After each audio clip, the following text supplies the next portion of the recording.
Welcome to the Content Podcast, conversations with Silicon Valley's creatives. I'm Daniel Garcia, your host and the cultivator of Content Magazine, published by SV Creates. Hello. Today we talk with Eric Bowie. He's a multimedia artist here in San Jose. Hey Eric, how you doing? This is Daniel. Hey Daniel, how's it going, man? I am doing well. Great to talk to you. I'm excited because we have actually, I don't believe we've ever met in person, right? No, this is our first time communicating through non-text.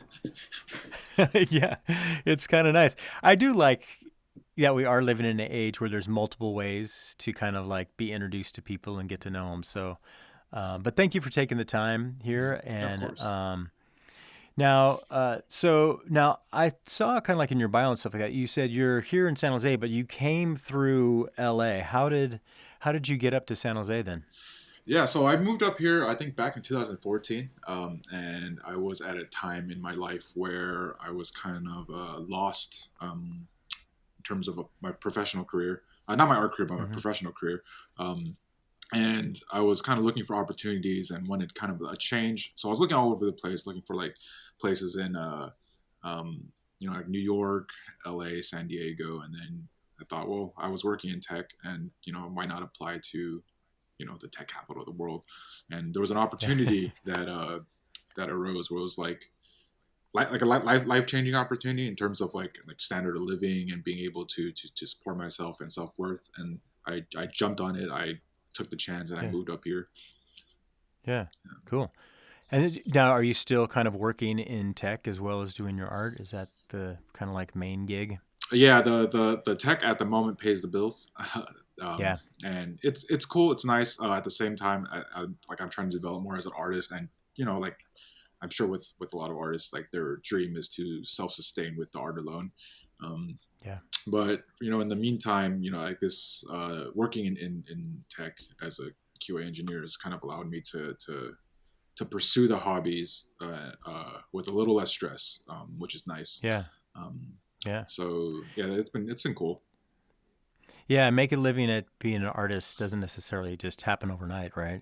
Yeah, definitely. Like there's so much that goes into it that like I'm learning now. Like you're building a brand in terms of like the business aspect of it is so foreign to me. I'm like, before I was just like, oh, I'm just gonna make art because I like making art. But now it's like, oh, you have to think about like LLCs and trademarks, and I'm like, oh my god, this is wild. Yeah, right. And even like usage rights and all that kind of stuff, right? There's a lot of So then, how did you get started in art? Were you always kind of like an artist as a kid, or how did that kind of come about? Yeah, I've been drawing for as long as I could remember. I think I was drawing before I even started going to school. Like copying cartoons that I really liked. Was like growing up reading like comics and seeing stuff on TV and kind of wanting to like imitate the style and draw it and draw my favorite characters. And as I went through school, I'd be like just like amongst like friends in like a normal school, like they would just know me as the creative type and the artist type. But then unfortunately, like with a lot of school, you get shoehorned into not pursuing your creative talents. So I've been like kind of just doodling, drawing, making art here and there. Never really pursuing it as much as I have in recent years. Yeah, what was some of the earlier kind of inspirations, either comics or characters that kind of inspired you and kind of got you going? Oh man, I watched so many cartoons growing up and animated shows. Like I was a huge Simpsons fan. I watched a lot of South Park, Pokemon, all the '90s cartoons like Hey Arnold, Recess. Big into stuff like that. And it's funny enough, I was really into Dragon Ball style, but I never actually really watched the show because it would just take forever to do anything, and I would like lose interest as a kid. But yeah, like a lot of influences from that. Garfield. I really like strip comics because I liked how you can convey humor in like in short form, basically. So a lot of influences from that. Yeah, and you did. It's kind of, I mean, you do a little bit of a strip comic style, like, the little, right? You've done that kind of yourself. Yeah. And now, is that when you developed some characters? The characters I developed were actually kind of just like random doodle art pieces that I kind of I looked at them and I'm like, oh, I enjoy the style. And then as I started developing those characters, started occasionally incorporating them into comic pieces. A lot of the comic pieces tend to be one-offs that I make, so it's not like a consistent like web comic or Mm-hmm. anything. It's like I have this idea for maybe like a funny situation or a punchline, and it's like, oh, how can I turn that into like a comic? Yeah. So that like it seems like your work has kind of progressed. I mean, obviously, of course, starting as a kid, it's probably just more kind of like pencil, ink, and paper. But it seems like you had a period there of kind of like women's faces and hairs with kind of watercolor, and then Hmm. I mean, there's a lot of diverse kind of styles and techniques going on. And now it seems like you're doing a little bit more kind of like, is it more digital, kind of like on the iPad or something like that with the stylus or? Hmm. Exactly. I draw a lot with the program Procreate, and I've been going to digital a lot more recently because of how accessible it is, like how I can Yeah. bring it anywhere. The use of colors, being able to undo and like toy around with stuff. With more like analog mediums, I love it because there's a certain finality to it where when you put Yeah. something on, it's like, oh, you have to kind of commit. Yeah. Um, You can't just but undo. yeah, exactly. And then there's like pros and cons to it because like sometimes I go into like perfectionist mode where like I undo everything where like it has to be right, and then Yeah. just trying to find the balance of like being able to okay, live with some mistakes, but then also have the flexibility to undo like really egregious ones. Yeah, yeah, yeah. Well, have you found that? I mean, like, right, I know it's definitely different. Like when you're doing it kind of pen and ink and with your hand, you might even make a line or something like that, right? That's a little bit longer than you expected. But then that Hmm. actually then inspires you to kind of change and morph. But uh, yeah, how's that process just going, doing from, I guess you call it analog to digital? How's your thought process? Does it change you as you're creating or what do you think? I think it does. So like when I still like to this day when I sketch on pen and paper or like ink, I feel a little more freedom in terms of what I put onto the canvas. So like as I'm sketching, like I know that there's going to be mistakes made. I know that it's going to be look a little janky. I know it's going to not be perfect. Yeah. Because I used to go through this phase where I would erase everything. When you erase constantly, you like the paper starts getting all dirty. You start seeing Yeah. like the remnants of your errors. Yeah. So I've been a little more like cognizant about just living with mistakes, and I think that allows a certain level of freedom when I draw on paper versus with the digital. It's like I tend to focus a lot on like the cleanliness of it, like, Yeah. oh, getting it right because I can get it right because I can undo. Right. um, you know Yeah, that's kind of interesting balance then. So, yeah, so now some of the stuff that you've kind of, got a little bit of press in the last few days, few weeks, few months, because the city of San Jose was doing the show at the airport, with the airport hmm holding the moment, right? And yeah. then you had a piece in it called Americana, right? hmm You have, and that you actually have another piece in the show too, correct? I think it's Yeah, that's right. It's uh, like the second one's called "We Got This." we got this, yeah. So let's talk a little bit about let's talk about the process. How did you hear about that kind of like a call for submissions, and what was the process like? And then we'll work into more kind of like quote unquote controversy around Americana. Sure. So I heard about it first through Local Color at San Jose. I'm Hmm. sure you've heard of them. Like a really great organization, and I'm on their mailing list, and they occasionally send out like opportunities to artists, Yeah, and this was one of them. And I was like, cool. This sounds like something that I can participate in because like sometimes I'll get um, opportunities for like murals and stuff like that. I'm like, oh, I would love to do a mural, but I have no idea how to start. I've never sure. done one before. But this Right. one seemed like, oh, it's very, very, achievable. Yeah. So I already had some art that I wanted to submit that I had made at that point by the time that referral came out. And Hmm. I was like, okay, well, this, centers around a lot of what's been going on, captures, how I feel at the moment, things I've Yeah. participated in, the state of the world. And I Right. submitted like three, and, I was very blessed to have two of them selected. Yeah. Um, and the process of submitting them, like it was funny because I kind of procrastinated as I do, and I Sure. sent it in like though I want to say like 2, 3, 4 days before, and Yeah. wrote up like a little snippet on it, and I was like, man, there's no way they're taking this, and I just kind of forgot about it. Yeah. Um, and then I heard about it. I got the reply from Mary Rubin, I believe, saying that I got accepted. And I was just like over the moon because this Yeah. I did never had an opportunity like this, and I thought it was really cool to be able to participate in such a I think like a very powerful exhibit given Yeah. the stress that everybody went through. Yeah. Yeah. So have you done other shows before? Have you been in other galleries or exhibits, coffee shop or anything like that? Or is this kind of like the first kind of public showing? This is the first like public like exhibition. I have one public artwork over in Redwood City that I did one of those utility boxes. So Oh, I yeah. have a That's utility right. box in downtown that I painted. I did that with my significant other, Pauline, who's also an artist, by the way. She's awesome. Hmm. But yeah, I have. That was probably the only other public art. That was the first public art I ever did. That utility Yeah. box, and then this holding the moment exhibit was the second of the kind, but the first that was like a actual gallery or exhibition. Yeah. Yeah. That's cool. So then, okay, so now let's talk about the piece. So, and also too, it was submitted, and then there was a council, or there was some, I don't want to call them judges, selection group, right? And they pick the Mm-hmm. pieces that were going to be used, and it's a rotating series.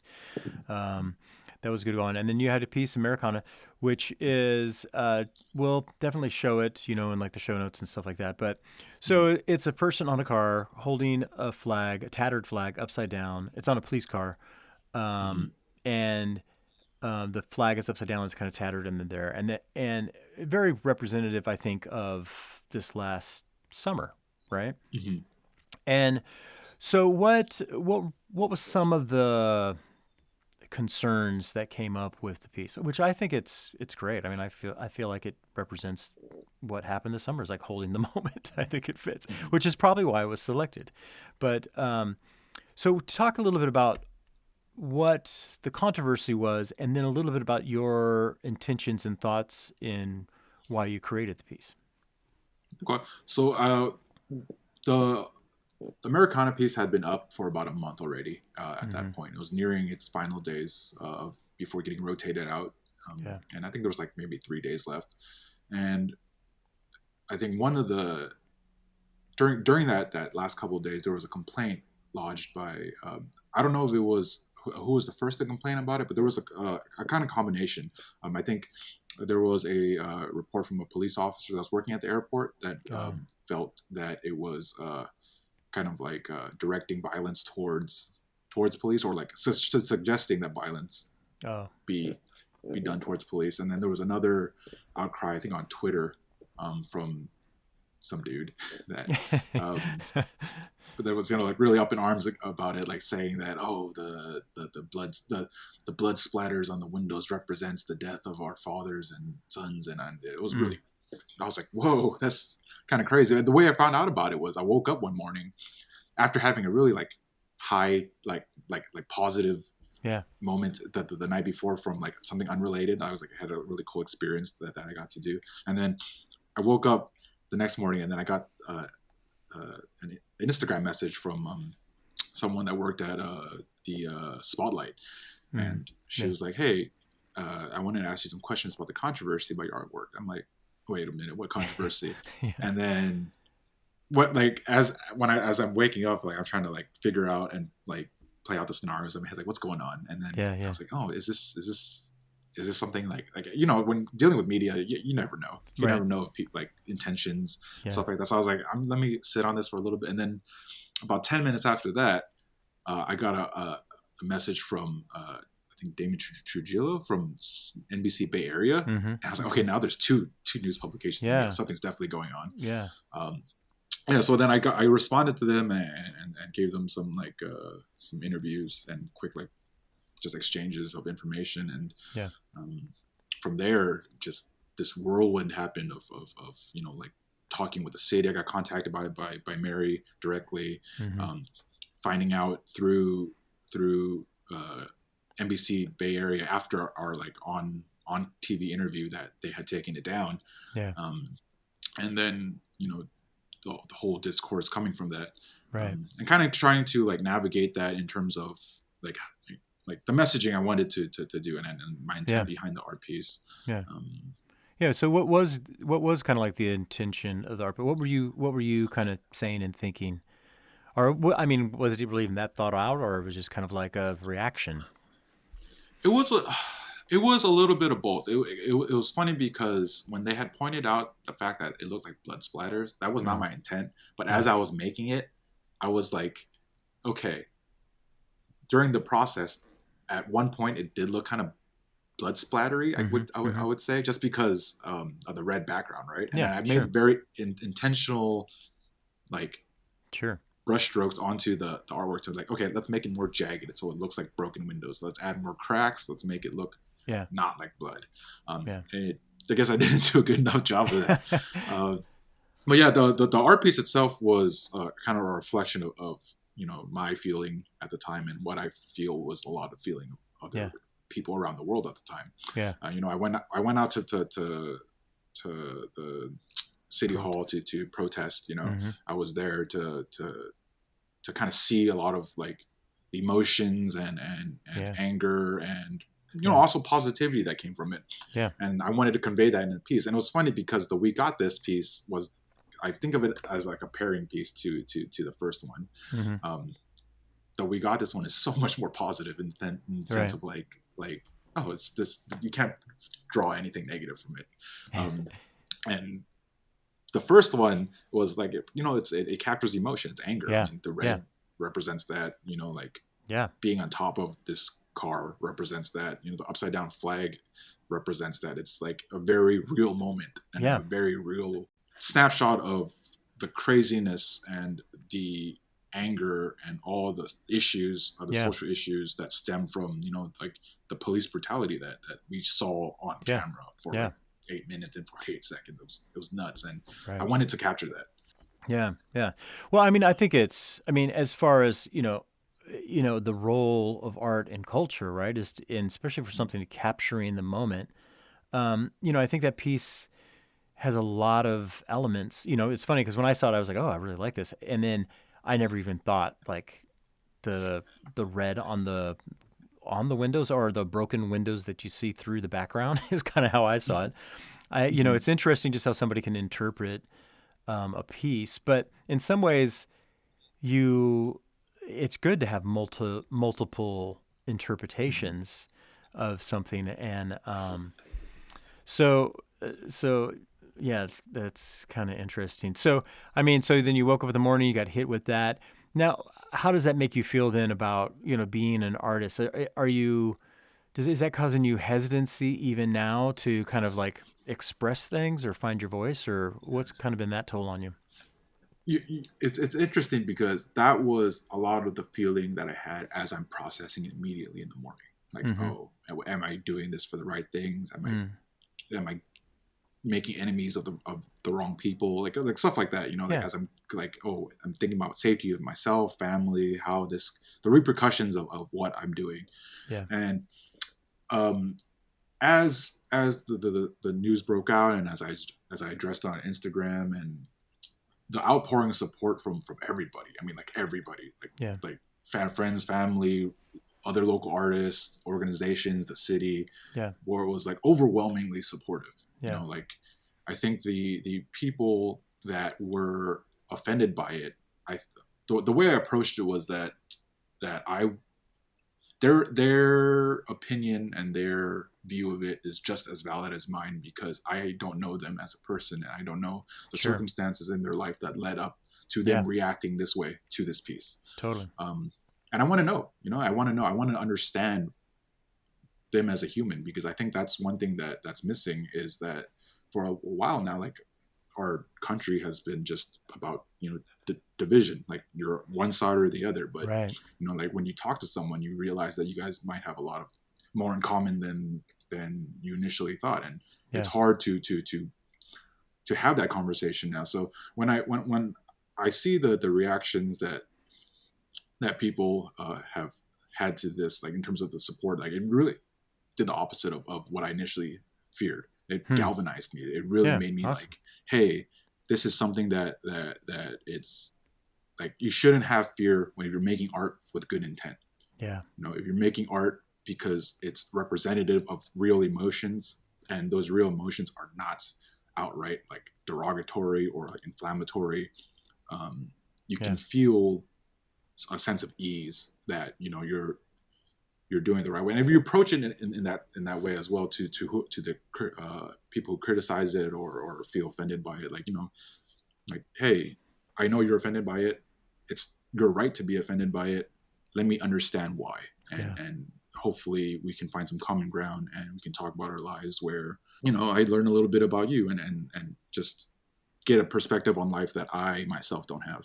Yeah. Yeah. That's cool. That's a good way to approach it. I mean, and there are artists out there specifically doing work, right, that is Mhm. meant to shake the status quo. But I guess what you're saying is Mhm. that that's not necessarily your intention or voice. It's not to be a contrarian. It's not to be, I mean, would you even call yourself, I mean, I don't think this piece is this, so it doesn't represent it, but, like a advocate artist or a protest artist or anything like that, would you say that's the voice you're looking to develop? I think with in terms of voice, like I do want to display in my art things that are important to me, Yeah. and you know, there's a lot of things in my life that are important to me, and a lot of things that interest me, a lot of influence that go into my artwork. Like I feel like I don't want to be confined to a singular type of artist, and it's and in terms of like protest art, like I enjoy making it.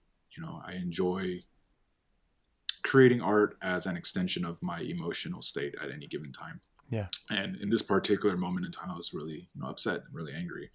And then, as I use that anger to not only create art, but also to like educate myself more on the topics, Yeah. because I'll be honest, like before a lot of this, like I was just kind of like, I aware of the things were going on, but not really knowing Yeah. Yeah. anything much because I just haven't researched it. And with everything that went on last summer, like I really tried to take the time to understand, like all the problems with our country, Yeah. um, all the things that could be done better, all the problems with the systems, and just learning Yeah. and how to be a better person based off all of these things and being more compassionate towards people that are, suffering. Yeah. Um, Yeah. yeah. That's cool. So you said, there's a lot of things that are important to you. What's some of the things that you are kind of like your top top five of important things to you? In and out number one. No, I'm just, just kidding. Fast food, No. take it to DoorDash in COVID. Yeah, no, I would like above all probably like family, family and friends. Being able to have a strong support system, I think, is a very important thing for anybody to have. Like especially when you go through trying times, a Yeah. very strong support system is key. Like no one can do this on their own, despite a lot of people trying because Yeah. Yeah. you don't want to burden people with your problems, and I think having a good support system will help that. And I think like just kind of navigating through life as a good person. I try my best to have every interaction I have with people to have them like walk away on a positive note. Um, Mm-hmm. and some of that stemmed from like in the past when I just have like been get really anxious when I deal with people in terms of like, what do they think of me? Will they like me? Will they not like me? And Sure. then like trying to like, okay, let me just be as nice as possible, and then slowly thinking like coming out of that mindset and being more like, hey, just treat people how you want to be treated, and Yeah. treat people um with positivity and kindness, and you never know if that interaction may make their day better. Yeah. Yeah. So why not? It can't hurt, right? Yeah. um, and yeah, so I think those are the really important things to me. And Yeah. Do you have just a family and a support system here? I mean, because you grew up in LA, right? Is that Mhm. so then you left your family to come up here. Have you found a support system here, or they're very good at Zoom calls? So yeah, well, a little bit of both. So when I left my family in LA, this was kind of before I kind of developed emotionally as a person. I Sure. kind of chased it without thinking about the repercussions of what it meant to my family. Yeah. And now that I'm older, I look back at it, I'm like, oh, I wish I had. I'm still glad I took the opportunity. I just wish I had gone about it in a way that was more sensitive to the feelings of the Sure. people I cared about. Yeah. But now as I got older, like when I first moved up here, I was lucky enough to have a lot of friends from college and like some high school friends that were Yeah. already living up here. Cool. I do have family members up here too, like up in San Francisco and Palo Alto. Yeah. So like I wasn't too far from family, and Yeah.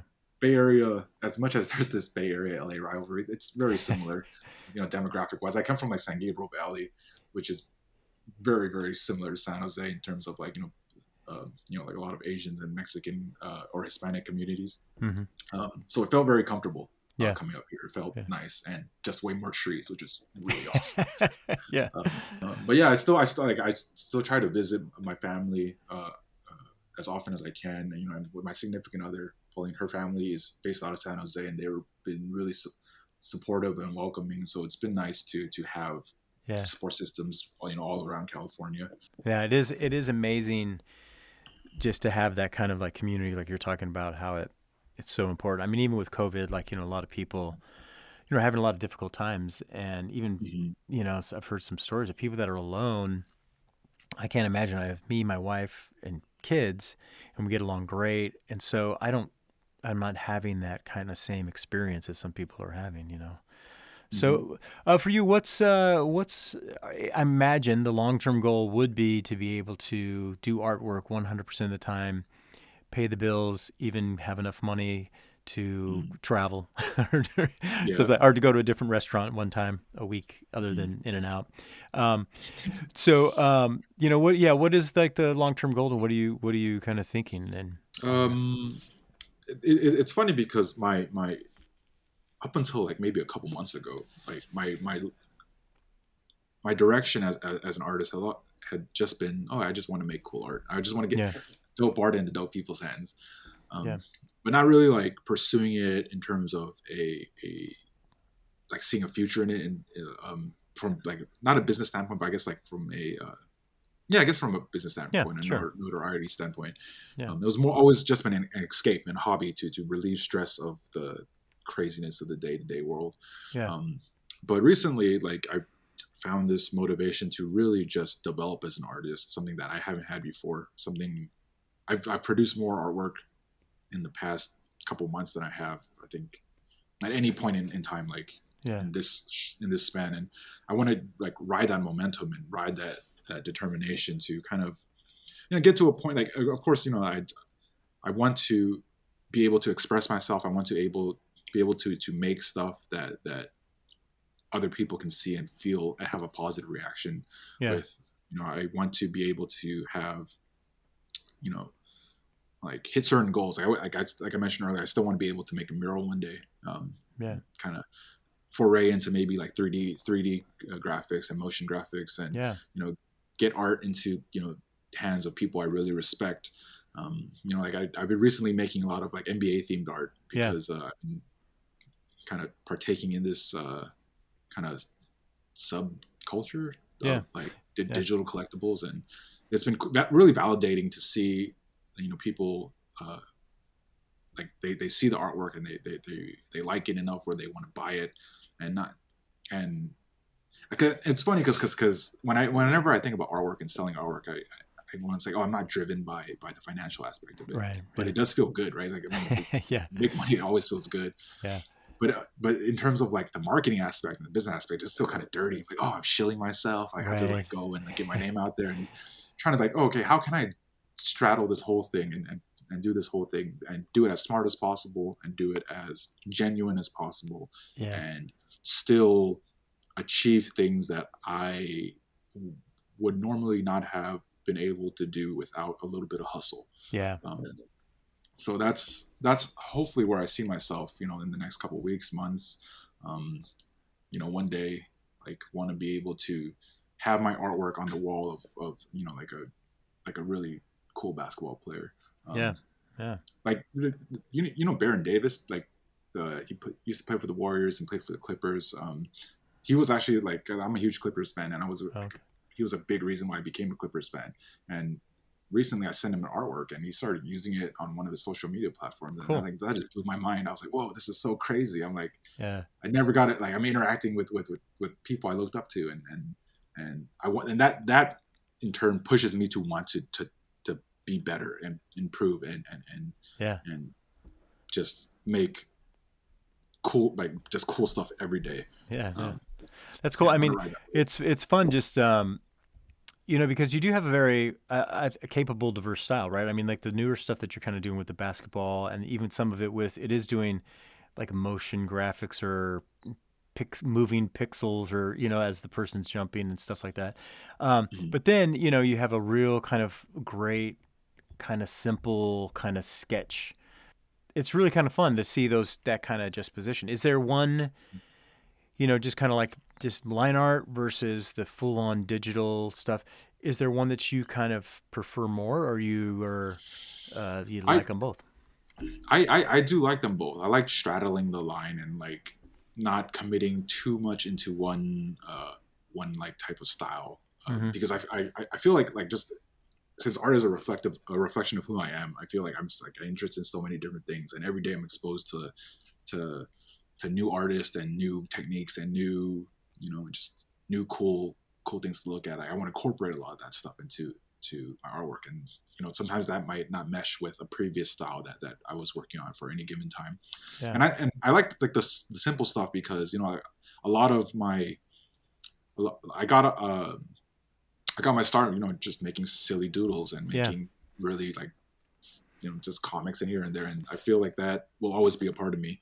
And like, that's why I feel, like in developing a brand and artist, it's a little more difficult for me just because I think when you're stylistically pretty consistent, Yeah. it's easier for people to kind of know what's coming and expect like, oh, this person has a distinct style. And Yeah. when I tune into them, this is what I'm going to get because I know what I'm going to get. Whereas for me, it's just more just like, oh, kind of like going with the flow. This is how I feel at the moment, and I can see like some people being interested in one but not interested in the other. But I want to stay true to myself. I want to be Yeah. able to make everything that I want to make. Yeah. Um, Yeah. That's cool. And as you explore different, like techniques, it only improves you in both areas, right? Um, Definitely. so now, any other kind of exhibitions you've been working on, or anything like that, or what's going on? Where can people see more of your work? Recently, I've been getting into a lot more digital art and like learning about online digital collectibles like NFTs. Trying to be mindful of this space. It deals with like cryptocurrency and crypto Mm. art. Hmm. It's a very strange and like exhilarating world. Yeah, yeah. Are you into Bitcoin? Do you have Bitcoin? Are you mining for that and everything? No, I'm not mining. I do have some investments into there. Yeah, Like growing up, kind of like really interested in computers and tech and stuff like that. It was naturally gravitated towards this type of medium yeah, or this type of space. But yeah, I mean, that's something that I've been kind of exploring lately, but also trying to approach it with a cautious mind because given the carbon footprint of cryptocurrency and Ethereum and Bitcoin and all that stuff. Like I want to be mindful of what I put up in that space, yeah, um, and look for ways to kind of put my art that isn't too damaging for the environment. Um, but yeah, I guess in terms of like current things, like I think you go through phases where outright with your artwork, like trying to promote yourself yeah, versus like trying to develop. I'm trying to find that balance right now. I think in the past couple months, it's been very much about building skills and kind of marketing. yeah, Um, yeah, but yeah, right now, if you for the artwork, you can check it out on Instagram. I have a Rareable where you can see some of the more digital artworks. yeah, Um, I'm on Twitter, which yeah, for a while was just used to meme. yeah, yeah. How do you feel about social media then as an artist? What's kind of like your Yeah, relationship with that? it's like love hate relationship. I love what it has done and the ability for you to share Yeah, your artwork on a platform and get eyes on it and interact with the community and people that just like the stuff that you make, and yeah, you interact with people that whose stuff that you like and get connected and see just how creative this world is. Like I think that's one of the things social media has allowed us to see how just absolutely beautiful some of these people's minds are. Yeah, yeah, And that's really inspiring. yeah, Now, on the opposite end of it, like I guess like the social media, I guess is representative of the best and worst things of the yeah, internet and yeah, human culture, I guess as a whole. But I guess from an artist standpoint, one of the difficult parts is, like I mentioned earlier, is like how do you promote yourself and get yeah, more eyes on your stuff without feeling like you're shoving yourself down other people's throats? You know, like, yeah, hey, look at me, I'm an artist. Like I want to do it organically, and yeah, I have to remind myself that some of these people have been building their brand for years. I can't. There's no shortcut. There's yeah, no. There's no way. Like, yeah, I mean, there are shortcuts where you can like buy followers and stuff yeah, like that, but then it's not real. It's not real engagement. yeah, So I think, yeah, from that standpoint, I do really enjoy social media because of the exposure that you get to cool things, but at the same time, cautionary that of the negative aspects of it, that you compare yourself to other people, you think about your successes and why you're not as successful as someone else, why this person has way many followers and you have been doing this and you just you get one like every month or yeah, something like that, yeah, and yeah, trying to like have some what do you call it, perspective that hey, yeah, everyone is on their own path, you're on your own path. yeah. um, That's you good. know Yeah, it's yeah. so easy to compare. I'm a big soccer fan, so I always, explain stuff that, everybody thinks that they're going to be Messi, right? Hmm. But there's only Hmm. one Messi. There's Yeah. 1,000 millions of other great players, and most of us are going to be those. We're going to be, Hmm. on the team but there's only one of them. So how do we be the best, that we can be? Yeah, Ronaldo and Messi are like things that you should aim for, and you Yeah, should be. I think the confidence aspect of it is like being okay with not becoming the best, but yeah, striving to be the best anyways. yeah, totally. Yeah. Cool, man. Well, that's good. It's good perspective on stuff. Well, sorry that you had the weird kind of controversy with the art piece. I think it's a great piece, and I do like the we got this as well. It's nice, and I really like your work. Just Nice. the diversity of it. And what do you see as things are opening up? What have you taken from kind of like the shelter at place and home that you're going to try to implement, or maybe a habit that you learned or you taught yourself that you're going to bring back into the unsheltered world? I think one of the things that this has taught me is to be more comfortable and be more intentional when I'm at home. Hmm. To be able to uh, focus in more at home and be more comfortable when I am confined to any space. Being able to know that your worth is not determined by your ability to go out and venture out in the world. Like those are nice. I love to do those things, Yeah. but Yeah. you have this ability to be a positive influence. From the just from your home, from Yeah. like be able to connect with people, understand people's problems, and with all the Zoom calls and FaceTiming that you do with people, like it's just a reminder that hey, those things do bring joy. When I get a FaceTime call from my family, it brings me joy, and Yeah. that you can do that from your home, and don't forget that, and don't forget that you know everyone is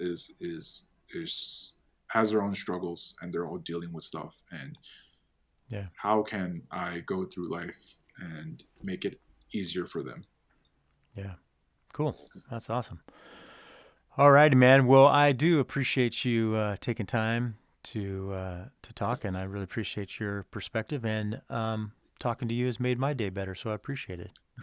No, thank you so much, Daniel. I'm really, really honored to be a part of this. I've been a big fan of content for a while. Thanks. My girlfriend actually got me the subscription and Oh, a cool. couple years back, and I was flipping through. I was like, hey, this magazine's awesome.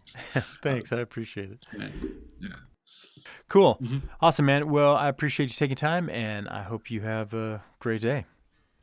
Thank you so much, Daniel. Okay. Appreciate it, bro. Talk later. Bye. To find out more about Eric and to see his work, go to his Instagram at LOLWTF Eric.